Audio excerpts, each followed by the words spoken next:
ዓለም ላይ ካሉ እጅግ ረጋ ያሉና ትርፋማ ከሆኑ የንግድ ዘርፎች አንዱ አብዛኛው ሰው ትኩረት የማይሰጠው ቆሻሻ ቢሆንስ?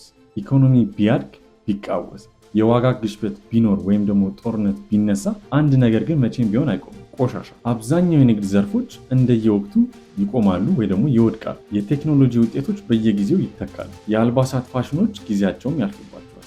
ምግብ ቤቶች ደግሞ ይከስራሉ። ነገር ግን ለዘመናት የኪሳራ ዓመት አይቶ ማያውቅ አንድ የንግድ ዘርፍ አለ። እሱም ቆሻሻ ነው። በኢኮኖሚ ውስጥ ዲስክሬሽነሪ ስፔንዲንግ ወይም ደግሞ የፍላጎት ወጪ የምንለው ነገር አለ። ይህም ታዲያ ሀብታም እንደሆናችሁ ሲሰማችሁ የምታወጡት ወጪዎች ናቸው። ቆሻሻ ግን የዚህ ተቃራኒ ነው። ቆሻሻ ምርጫ አይደለም፣ የሰው ልጅ የመኖር ውጤቱ እንጂ። ሰው ሲመገብ ቆሻሻ ይፈጥራል።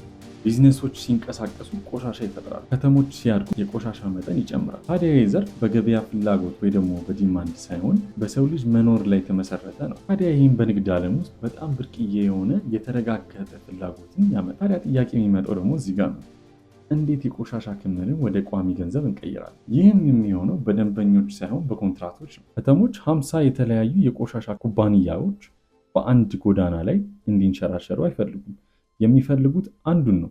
ስለዚህ ብቸኛው የረጅም ኮንትራቶችን ይፈርማሉ። ታዲያ እነዚህን ኮንትራቶች ብዙ ጊዜ ለ5፣ 10 ወይም 20 ዓመት ይቆያሉ። ታዲያ እነዚህ ነገሮች እያወራን ዝም ብሎ በነገለት ተነስቶ የቆሻሻ ኩባንያ መክፈት አይቻልም። የፍቃድ ወረቀቶች፣ ልዩ ተሽከርካሪዎችና ከፍተኛ የኢንሹራንስ ዋስትና ይፈልጋሉ። ታዲያ መቼስ ይህን ሁሉ እያወራን ደንበኞቹንስ ከየት እናምጣ እያላችሁ ነው። ታዲያ የኩባንያው ገቢ ከቆሻሻ ከመድፋት የሚያገኘው ገቢ ብቻ አይደለም፣ ልክ እንደ ቶርታ ኬክ የተደራረበ ነው። አንደኛ፣ የመኖሪያ ቤቶች ቆሻሻ።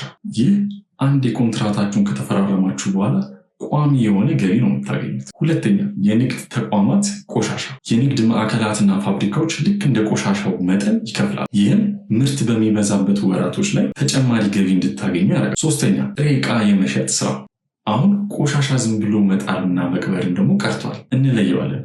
ፕላስቲክ፣ አልሙኒየም እና ወረቀቶችን ልክ እንደ ጥሬ ዕቃ ይሸጣሉ። አራተኛ ደግሞ ቆሻሻ ወደ ኃይል መቀየር። ዘመናዊ ፋብሪካዎች አሁን ላይ ቆሻሻ እያቃጠሉ እንፋሎትና ኤሌክትሪክ ያመነጫሉ። አሁን የቆሻሻ ኩባንያው እንደ መገልገያ ኩባንያ ያገለግላል ማለት ነው። ታዲያ ሁልጊዜ ቀጣዩን ትልቅ ነገር አዲስ መተግበሪያ፣ አርቲፊሻል ኢንቴሊጀንስ ወይም አዲስ ፈጠራን እንድንፈልግ እንመከራለን። ነገር ግን ብልህ ባለሀብቶች ትኩረታቸውን የሚያደርጉት ለነገ በሚባል አዲስ ፈጠራ ላይ ሳይሆን በመጨረሻ ቀሪ ግዴታ ላይ ነው። ይህም ህብረተሰቡ እንዲቀጥል የግድ መኖር ባለባቸው መሰረታዊ አገልግሎቶች ላይ ማለት ነው። ስለዚህ በሚቀጥለው ጊዜ አንድ የቆሻሻ መኪና ሲያልፍ ብታዩ አንድ እንደ ደካማ ስራ አትዩት። ይልቁን ግዙፍ አውቶማቲክ የሆነ ብዙ ንብርብሮች ያሉት የፋይናንስ ማሽን እንደሆነ አስቡት። እና አንዳንድ ቢዝነሶች የግድ የገበያ ፍላጎት ወይ ደግሞ ዲማንድን አይጠብቅም፣ መሰረታዊ በሆኑ ነገሮች ላይ የተደበቁ ናቸው። ታዲያ የዛሬው ቪዲዮችን ይህ ይመስል ነበረ።